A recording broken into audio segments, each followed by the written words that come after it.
Good morning, my friends. I'll be back with you guys on Tuesday. We'll get our final challenge of the quarter. It is based on the section 1 of the Mexico chapter. A lot of blanks up for grabs, and we'll be ready to round out the quarter, name the winners, and then we'll right away switch to our new quarter 2 team. So look to your left and right, say farewell to those people soon, because today's your last full class sitting there with those folks. Today, we're going to introduce a little couple things about how Mexican political culture developed the way that it did, much like we did with British political culture, and getting ourselves set up for our first graded discussion of this unit, which happens next week, looking at trade and how much does Mexico versus the U.S. benefit from the trade relationship that the two neighbors have. So today, first things first, please have your pink packet there in front of you. After you finish this video, update a few things. You're going to go into step 2, which is looking at a little short video and some information about poverty levels in Mexico. Kind of coming to some conclusions about that, and then rounding out by having time to work on the graded discussion for next week. So without further ado, let's rock and roll and get started. Last unit, we talked, one of our early classes in the UK was talking about political culture, right? Why do British people think the way they do? You guys developed a playlist of songs that kind of spoke to why they feel the way they feel.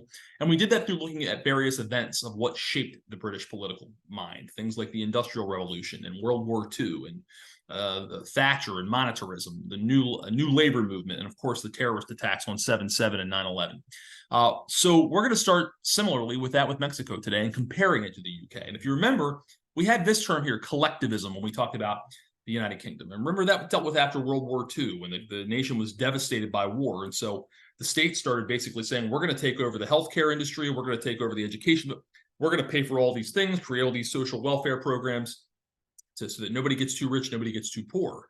Keynesianism, basically, right?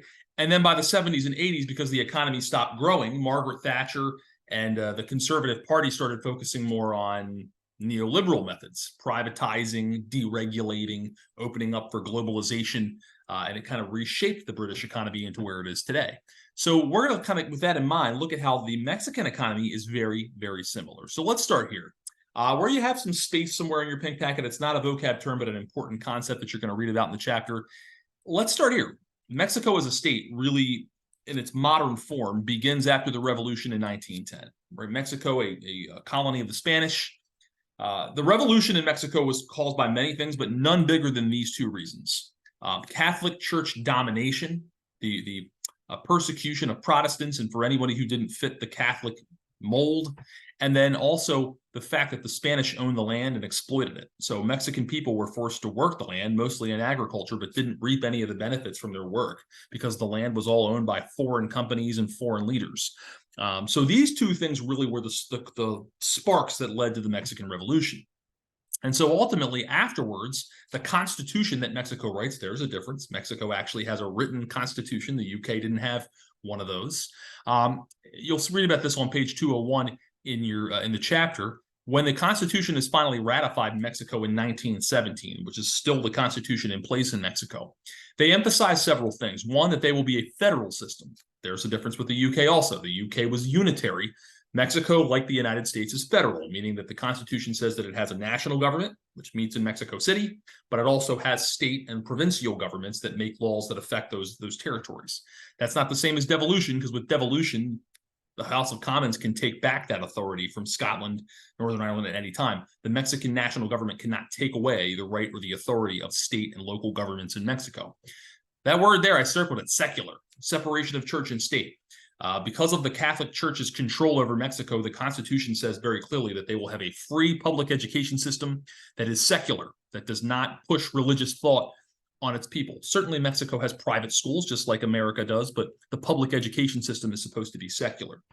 They have many anti-clerical or anti-religious laws. For example, those who serve as priests cannot run for office in Mexican elections. They consider that a conflict of interest. Mexico has Social Security long before the United States does. The United States won't have Social Security until the 1930s. So the Mexicans already had an idea for an old age pension fund. They also, of course, create universal health care early, like the British would do after World War II with the NHS. So Mexico has had a universal state-run healthcare system ever since. And then this one's critical. You'll see this on the unit test later.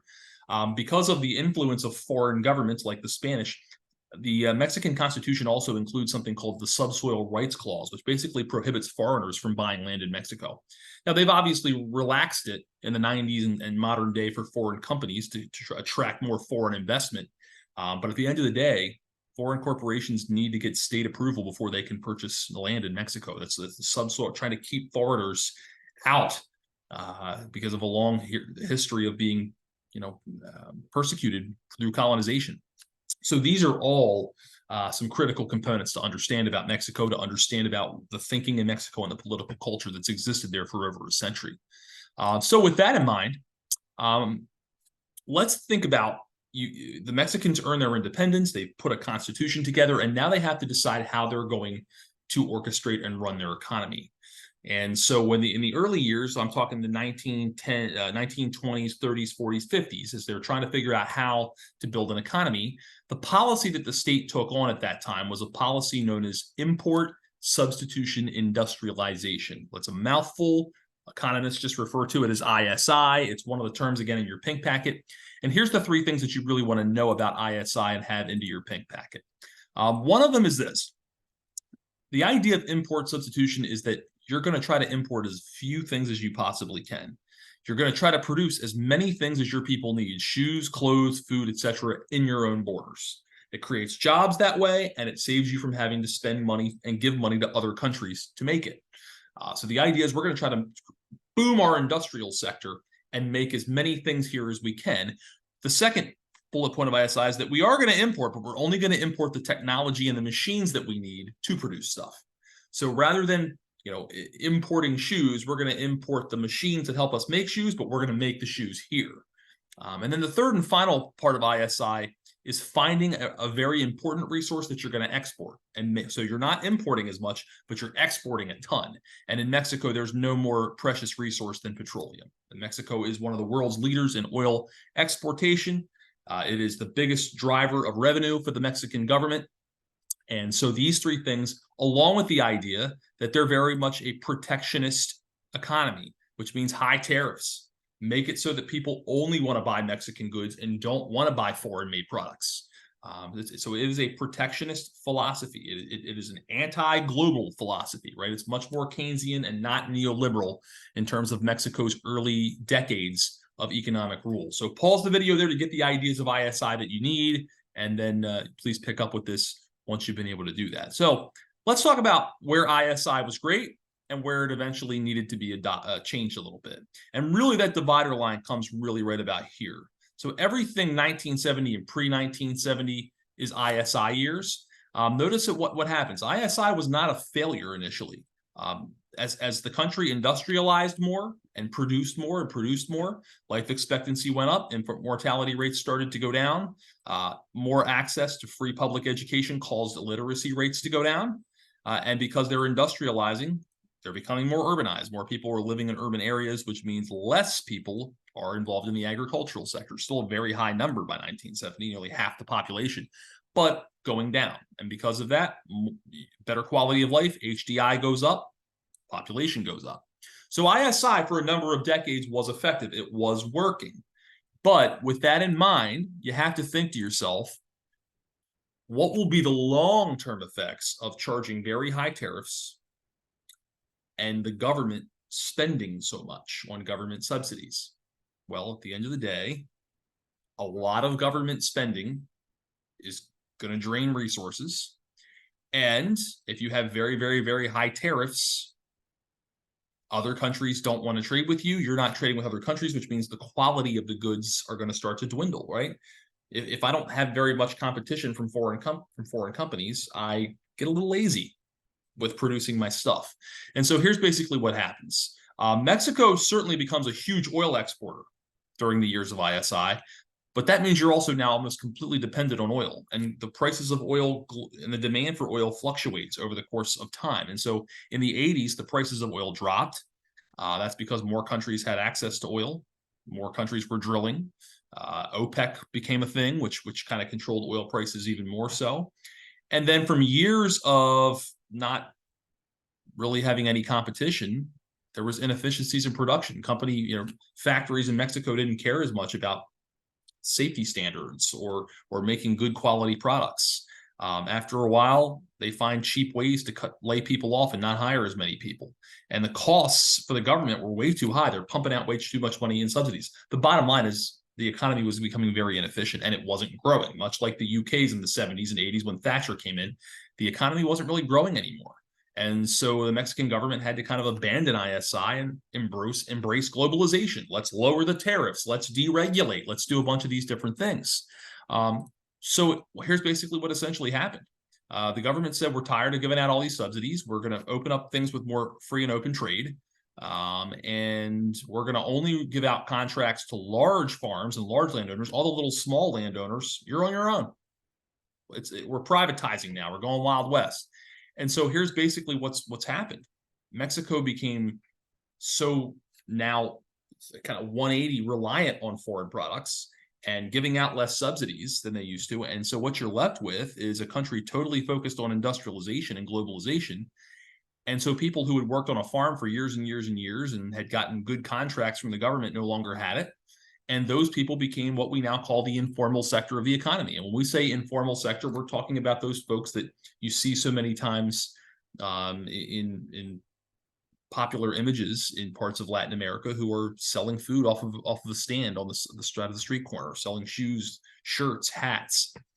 People, they're called the informal sector because these are not people who go to a traditional job and punch a time clock every day and get a definitive paycheck every 2 weeks from their employer and have all the things that we think of when we think of a formal job. These people don't have it. These people work in the informal sector. They are completely reliant on foot traffic of people coming and buying things off of their cart and things of that nature.